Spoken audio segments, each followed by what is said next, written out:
And I am going to go ahead and introduce, and I'm so excited about this one because just like the last one, this is about online learning in early childhood. So we're gonna learn some really great things here.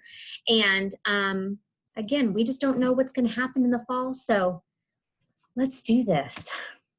All right, I'm super excited to share with you our next presenter, Dr. Tanya Mooney. Dr. Mooney is an online associate faculty for Ashford University and other various institutions of higher learning, where she supports, encourages, and inspires new teachers and teacher candidates. Dr. Mooney is experienced across many areas of education.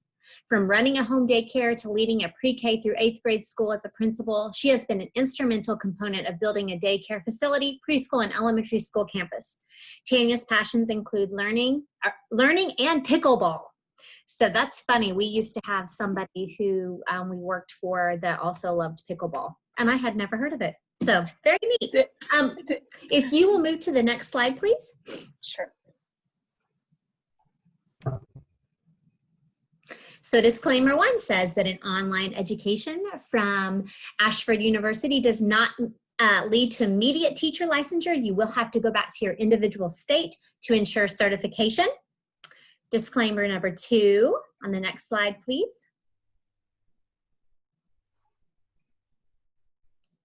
This disclaimer says that any website shared, link shared, video shared, pictures, information shared is not owned by Ashford, and they do not, they did not look at this and say that, put their name on it. So, Dr. Mooney, the floor is yours.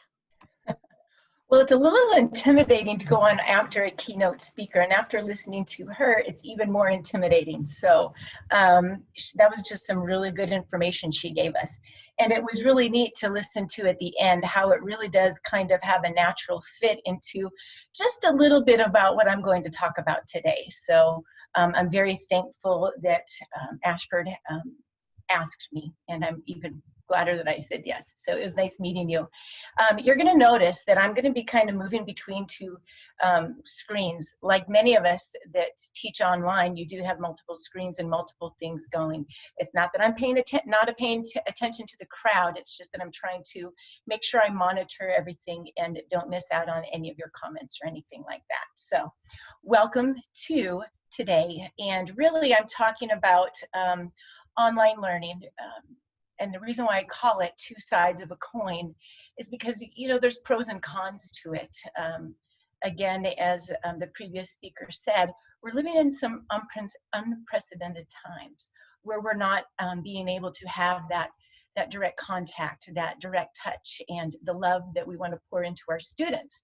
So the benefit is that we get to do that through technology, and the drawback is we have to do that through technology. So that's what we're going to be looking at today. And for those of you that are teachers or even parents, hopefully you'll be able to walk away today with the ability to, you know, have something to implement, to move forward with when you're working with your children and with your students. So I'm going to send something out to everybody right now in the chat.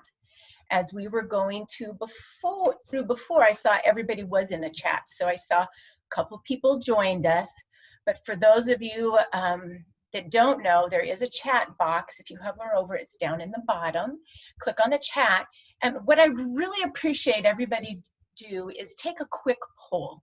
You're going to go do that by going to swiftpolling.com, because I want some live data coming back as we get to a few slides into this. And when you get to swiftpolling.com, it's going to ask you for your event code, and I'm going to ask that you enter in 2848. And really, you're going to be able to share your experience about how online learning due to COVID has impacted you in your life. So if you want to take a moment now to go ahead and do that, I would highly appreciate it. So by the time we get to that slide, we should have some live data going on from there.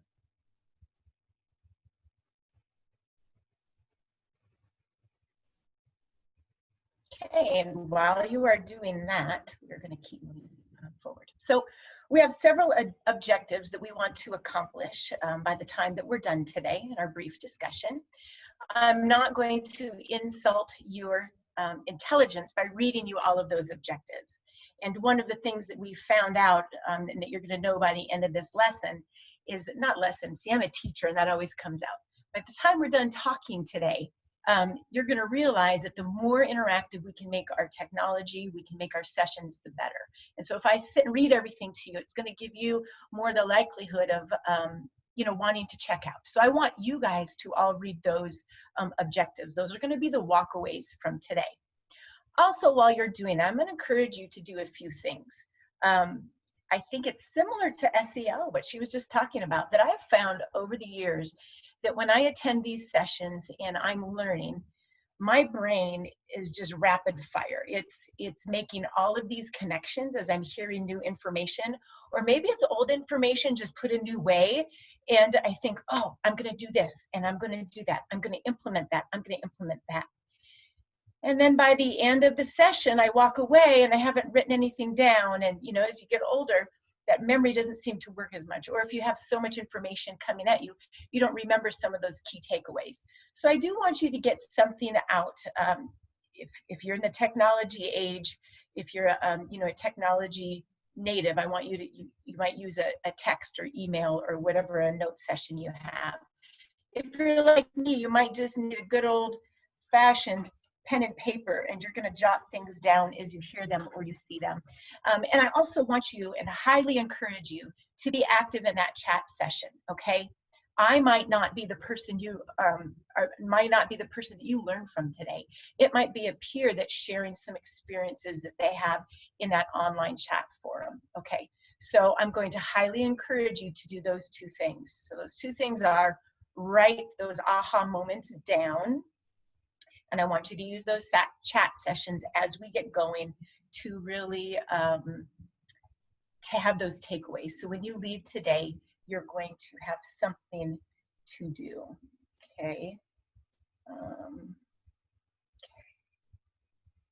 And one last time, I want to make sure that everybody's going to that Swift polling and enter 2848 and enter the option that best fits your situation, okay? So obviously you're sharing your situation. So I want to share a little bit about my situation so that you kind of understand the context or the perspective, the approach that I took towards really finding out this answer, because I had this burning question in my mind. Over 20 years ago, I started raising my first set of children. And over 20 years, the technology back then was way different than the technology that they have now.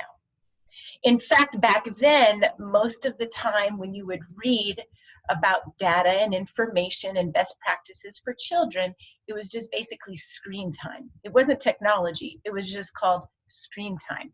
And the reason for that was because it was basically a screen. It wasn't a smartphone. It wasn't a Kindle. It wasn't an Apple or whatever device. And you weren't really interacting.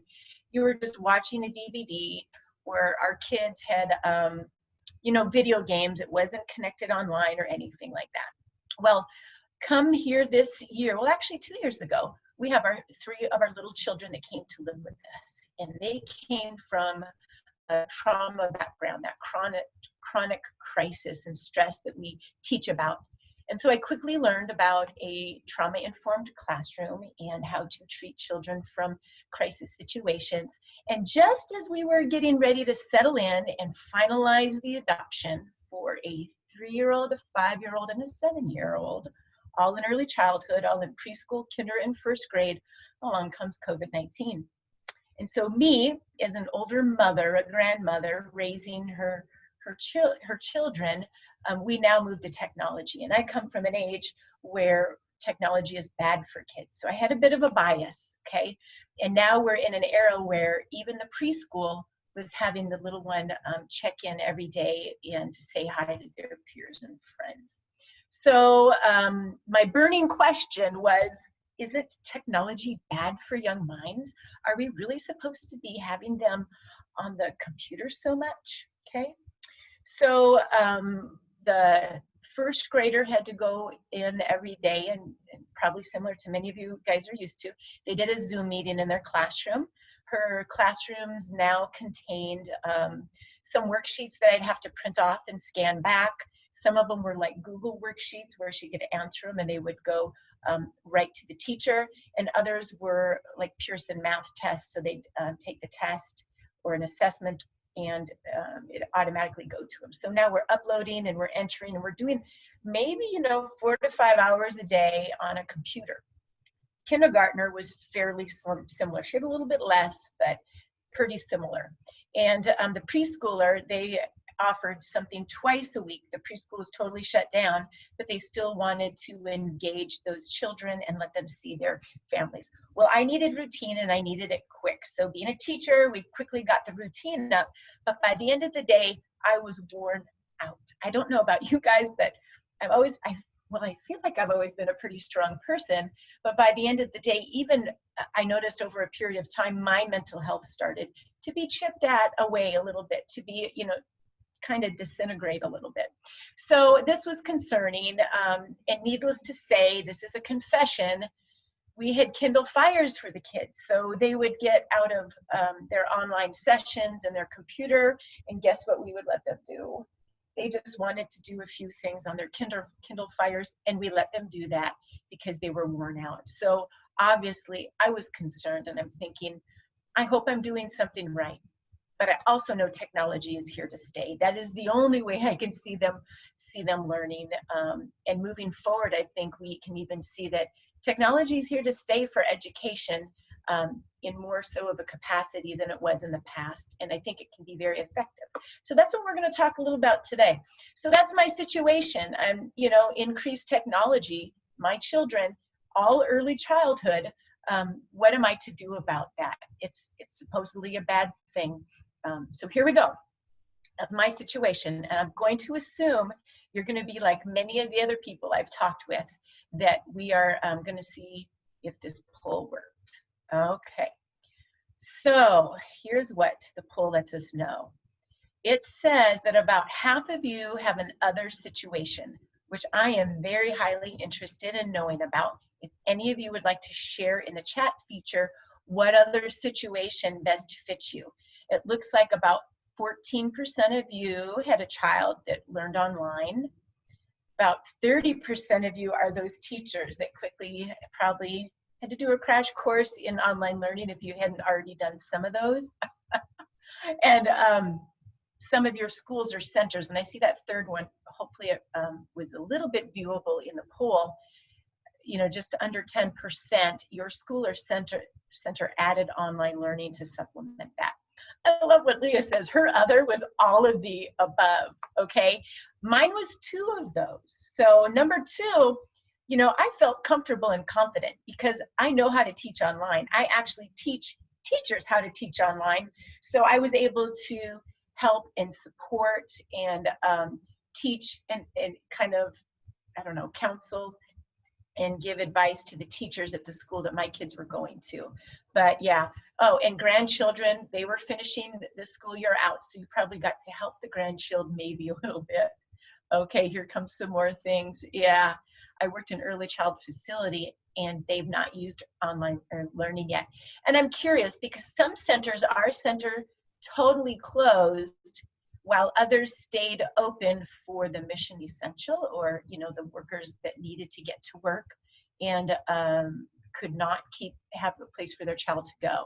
Well, ours totally shut down and it just provided those supplementals. So an outdoor classroom.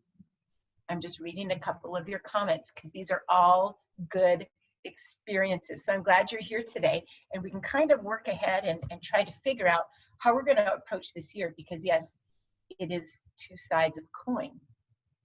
As I stated before, is that technology is great because we can learn with technology, and the downfall is that we're learning with technology and it can be frustrating.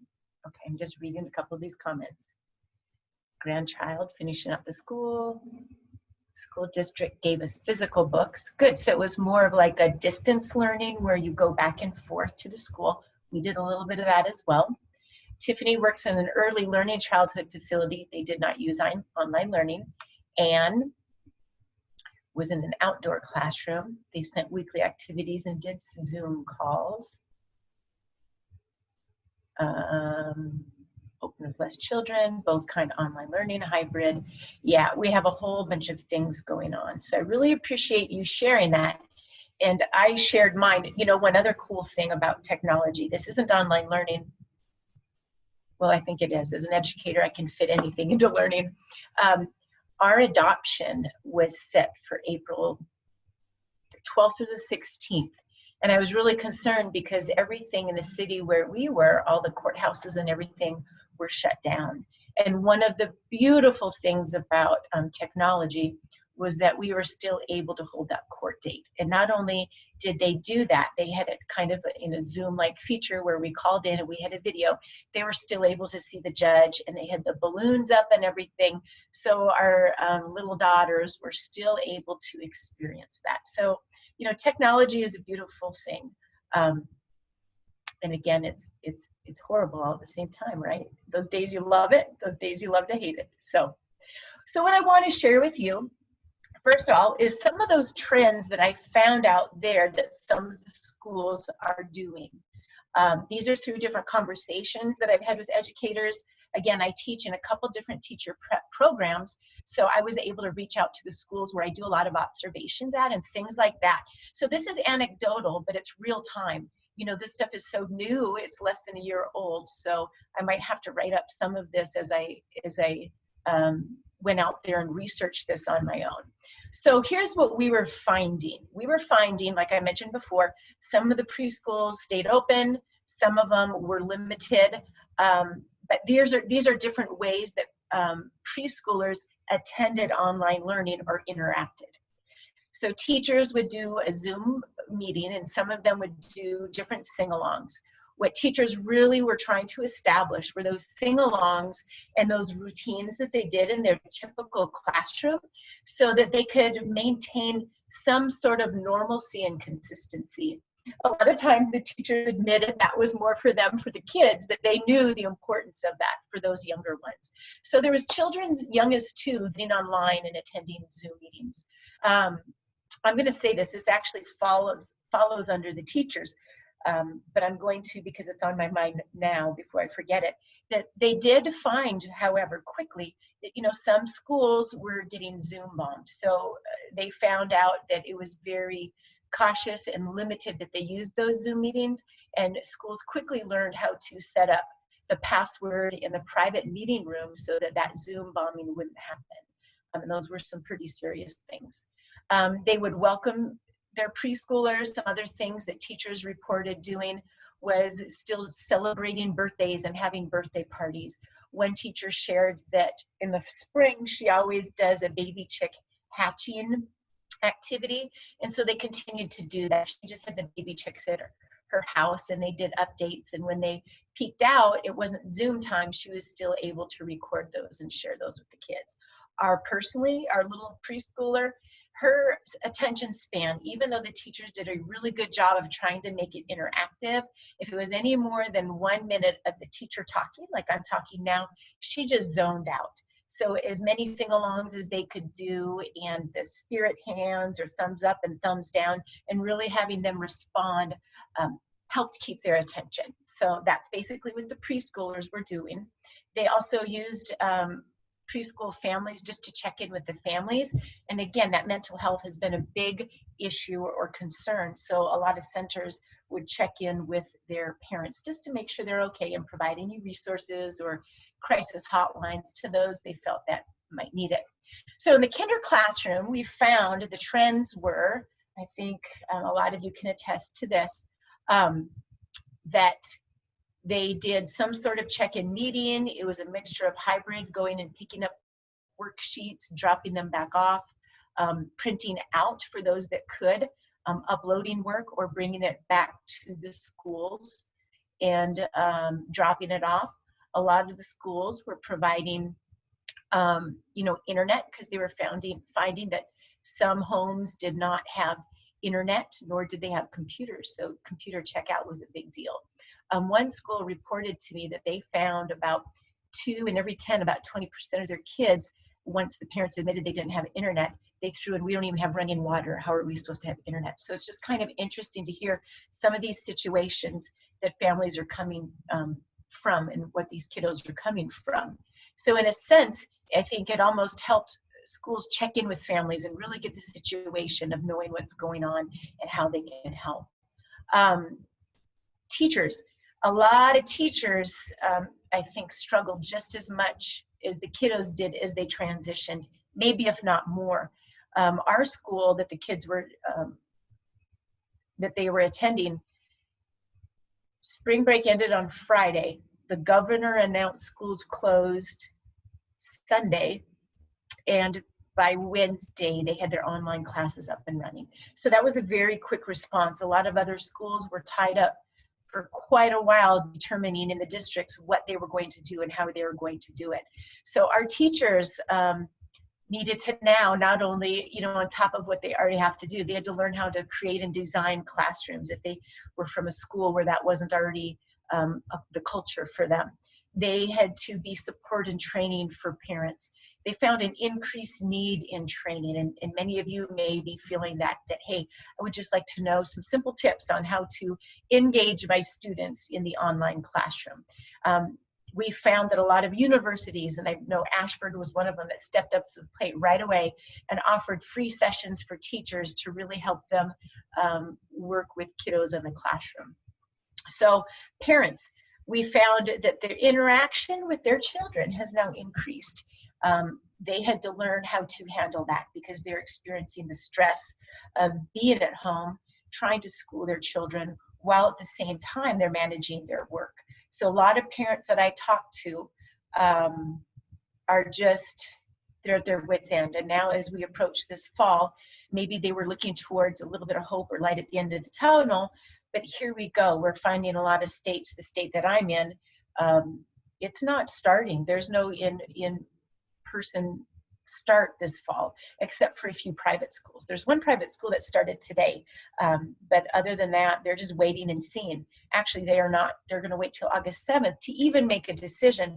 So, you know, just that unknown, teachers and parents, that unknown of knowing what that future looks like.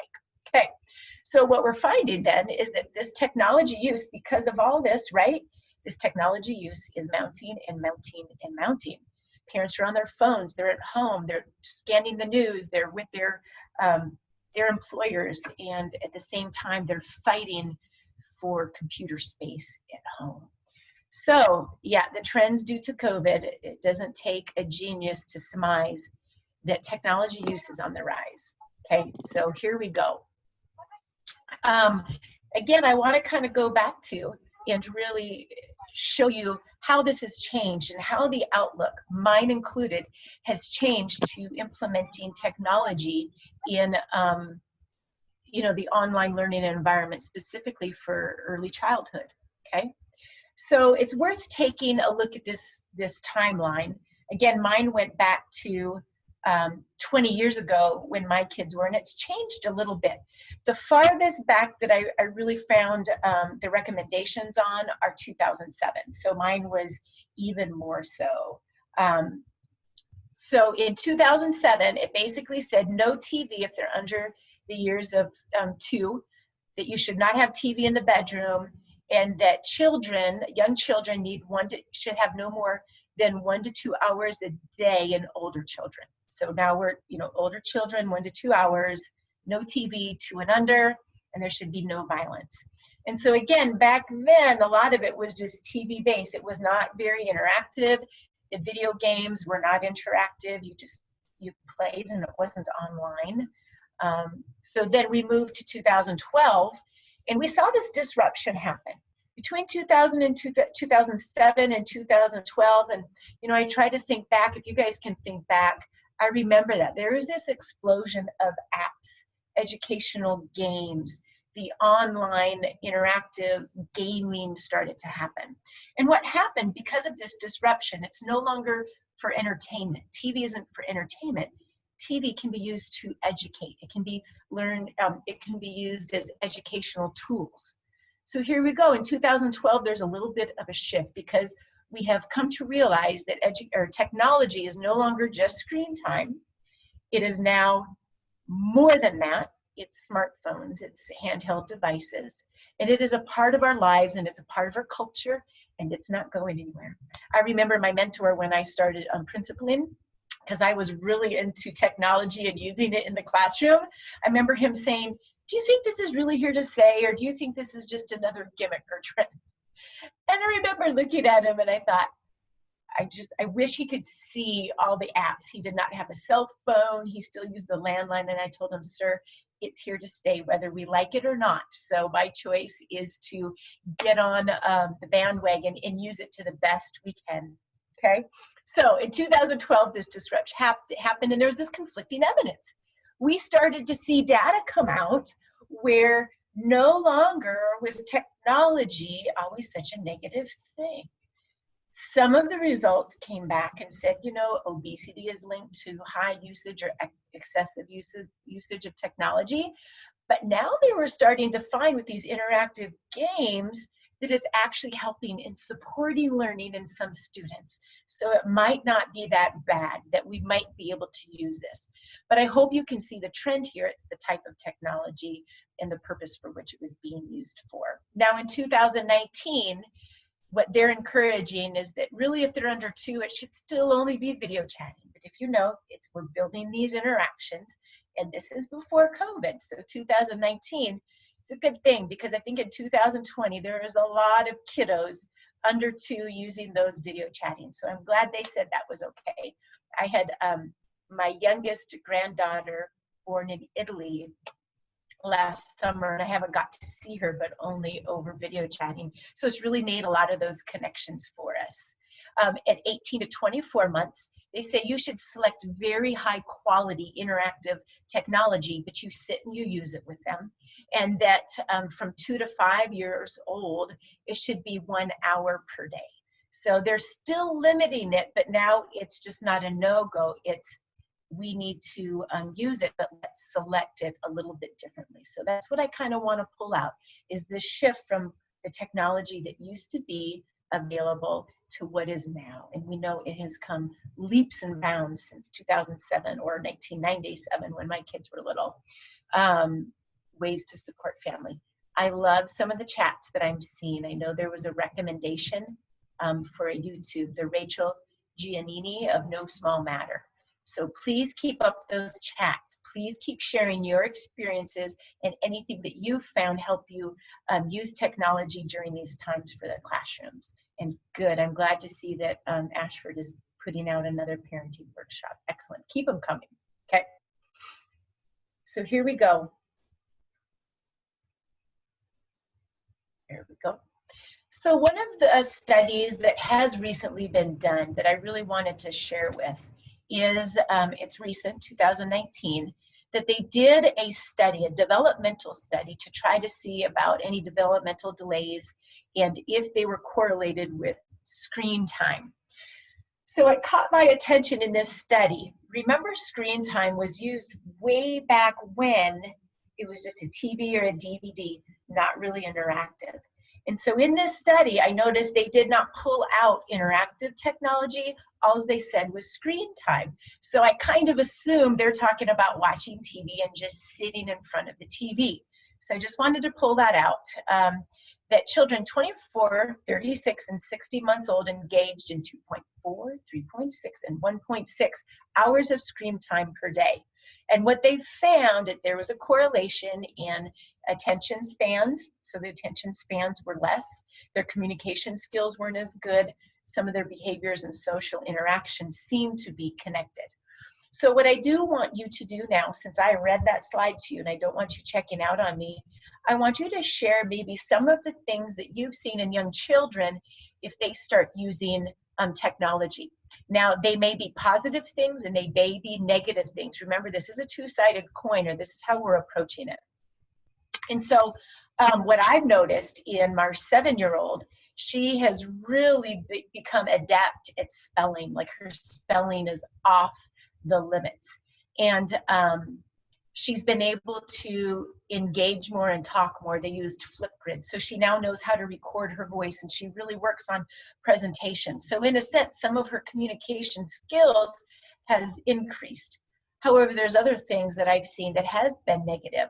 She gets emotional. She gets an attitude if she gets off of it. And when that starts happening, I know, okay, we're getting a little bit too much. We got to take you back off of that. Thank you. Yes, NAYC has a position statement.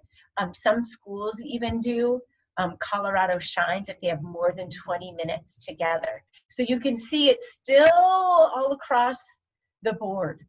Some students have difficulties writing with complete sentences, and there's technology that you can use cooperatively and collaboratively to help them edit and change those sentences together.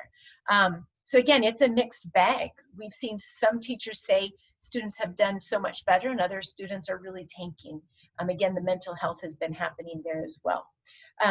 Our 5-year-old, it's not a vice for her. She doesn't really want to use it. She gets off her computer and she wants to go run and play for the rest of the day. So we don't encourage it. We don't say, no, why don't you come back and read a book on your Kindle. So what we also do is really implement as much as we can the old good whole paper copies of books instead of using your Kindle after a long day on the computer. Difficulties writing sentences. Our oldest one, again, her communication skills, I believe, have increased. While I know a lot of them, they found, some teachers say they've decreased, except for her eye contact. So if she's using it, we have to teach her how to say, okay, I'm talking with you, so put that down now, or stop what you're doing, or even close the screen. And even when I teach college classes, I have to teach them how to disconnect from the technology and talk face to face with an individual. And we're seeing those are the areas that we're going to really need to help teach young children in. Maybe 5-7 years ago, I was teaching teacher prep students on digital citizenship and how to teach safe and appropriate use of technology. Now we're going to need to really hone in, I think, on that social etiquette of technology and how to still make high tech, high touch. Cynthia, that experience with high school and college students as well, yes, is that we can still have these communication skills, and we're going to have to teach them. Let me see here, make sure I've covered everything. Okay, so although there are some negatives in that study, and again, that study is just a little concerning because they were quantifying it as screen time, but there have also been some benefits of online learning in environments. So we've talked a little bit about it as well. In one of the benefits is that we can maintain those social connections that our students so need. Again, the speaker before me was talking about social and emotional learning and the ability to look at somebody in the face and say, I care about you, I miss you, how are you doing? So it allows our kids to do that with each other, our teachers to be able to still connect out. Another benefit is that it also retains routines and consistency. So some of those favorite things that students used to be able to do, like your morning meeting or your birthday celebration, you can still do those now and be able to keep those children knowing that we still have routine, we still have classroom management. Classroom management is different than online learning, but it's classroom management nonetheless. They've also found that movement can still be promoted. So for example, our kiddos were in gymnastics and routine, or in gymnastics and dance. They still held Zoom meetings and recorded different dances so they could continue to work on routines. They could continue to move. Now again, I think outside is the best, natural is the best. But if they've already been connected to a community like gymnastics or dance or whatever the movement is, they can still do that, and you can do that with them, okay? So there are many other benefits. Have any of you been able to find any benefits with your kiddos? Sorry, I just saw this. At the end of a 20-minute circle time, we sometimes play a 2 to 3 minute animated video of a favorite song. It says Lynn, she's one of our attendees. It's frightening how all the kids stop moving, stop talking, and zoom into the screen. It's like a drug, especially when there's, like you said, it's their favorite one. There's just, I know the Bob Hartman are some of our kiddos' favorite ones. It really is. And sometimes it's a great way to get their attention getter. When you start a Zoom meeting with young kiddos, they're all over the place and you see all that movement and there goes that song. So thanks for sharing with that. So yeah, use the benefits. You use it, those videos, for brain breaks. scavenger hunts where they can run around the room and then run back to their kiddos. And so thanks again for sharing in the chat any ways that you've seen it benefit those kiddos. So I really want to look at these takeaways. We're looking at technology, and hopefully you've learned today that technology of today is not the technology of old. Again, I'm an older mother, and I had this bias when COVID hit that I can do it with my college students, but I'm not so sure about the younger students. So what we're making sure is that we can counteract anything that used to be an issue with actually using technology. So for example, we found in 2011 screen time is correlated with poor language development. So how can we help language development? So the other side of that coin would be we can now use technology to interact through other devices, FaceTime, video chat. We can help children learn words. They have recordings or apps where the students can talk into a device and it plays it back and they can hear their words, okay? One of the negatives or the heads was watching violence increase sleep problems. So we do want to always limit violence in young children because it's not good, modeling. We want to model appropriate behavior. So the tail of that, or the other side of that coin, is that as educators, we need to really advocate and find how to find that good quality content that supports the cognitive development in our students, the social development, the emotional development, that SEL, the social emotional learning. We can even do that with technology. So I want to hear from you in your chat box, looking at any negative that you may find with technology, how can you flip that over to the other side of the coin? How can you apply it in your classroom and really head up any challenge with technology and fix it with technology? So I'd love to hear any questions that you may have now, or any things that you would like to share about how this information informs your practice.